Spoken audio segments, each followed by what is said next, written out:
Hey you guys, good morning, good morning. It's Saturday in the Siddiqui household, and that means chores. We do work as well, but we're gonna do chores this Saturday, every Saturday. So before we get started, I'll give you guys a few minutes to chime on, and we'll get started right away. So, give you guys just a few minutes. Hello. Good morning, you guys, and thank you for joining us. Just wait until you know. So if you guys can do me a favor, over on the left-hand side, if you can hit the share button, and on the right, hit the heart so we can do what? So we can love you back. Exactly. So today I want to talk to you guys about finances, and finances in particular with our children. What I found was working with Miko and Aiden, they tend to fight a lot, and they wanted to watch TV, and they wanted to buy things all the time, but really didn't have an understanding of the finances in the house.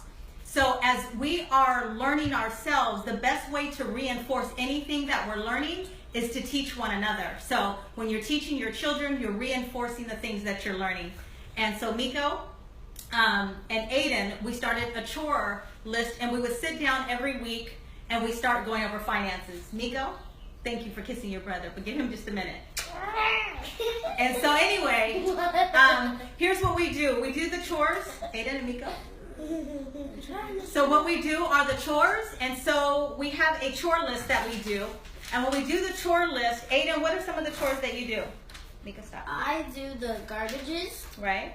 the mailboxes, and the planter boxes, bedroom cleanup, put away the laundry, weed garden beds, swing cleanup.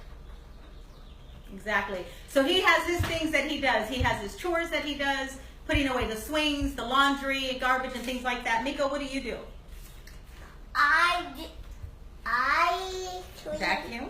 I vacuum. You do the pillows. I do the pillow. Exactly. Then I shred. And you shred papers, right? So we have a list of things that we do every single week, and during that time, I actually pay them every 2 weeks to do these chores.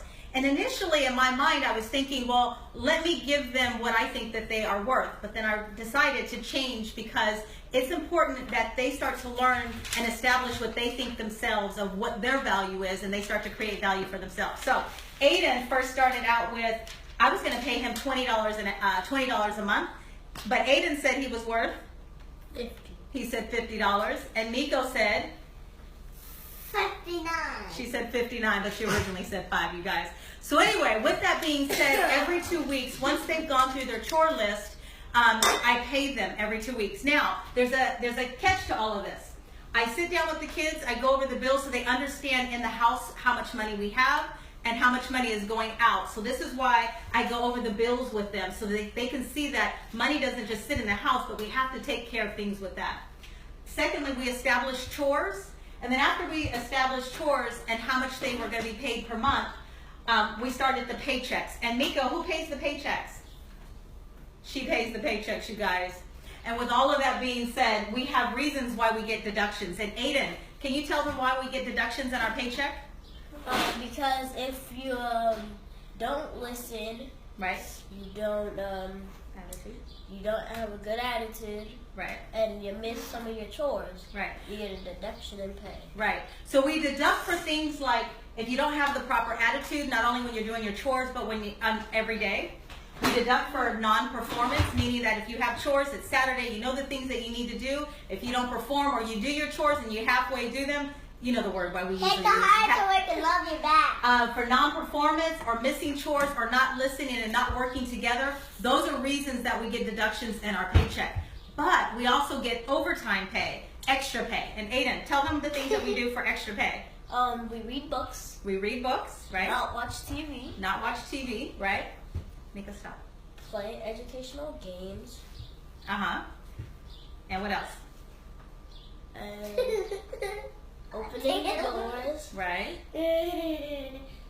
So what he's saying is we also get overtime. They get overtime pay for stuff like opening doors, doing things that are not asked of them, reading books versus watching television, helping other people, and working together. And right now, you guys, you see that they're not working together, but that's okay.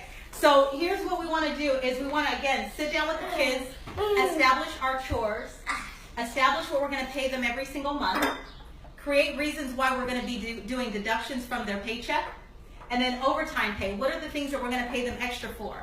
And last but not least, when we have the payout, who pays them out, Miko? Me. She does the paychecks, you guys. And after we get the payout, at the end of the month, they have options. And what those options are is they can either keep the money, right, Miko, and do what? They can keep it. I can keep it, I can buy something, and I can Invest it. Yep, you can invest it. invest it, I can eat it out. Right. So she can, what she's saying is she can either keep the money, she can save it, she can invest it, or she can eat out. And this is helping them to understand how money flows, but at the same time, it's reinforcing to you guys as well at the same time, when my money comes in the house and the money that's left over, these are the options and things that I can do with it. So, you guys, happy Saturday. I just wanted to go over doing finances not only in your house, but doing them with our kids so that we can teach them the value of money and that it doesn't grow on trees, and we work very hard for every penny we got. You guys, thank you for joining us today. And if you guys could do me a favor, on the left-hand side, hit the share button, and on the right, hit the heart so we can Love you guys.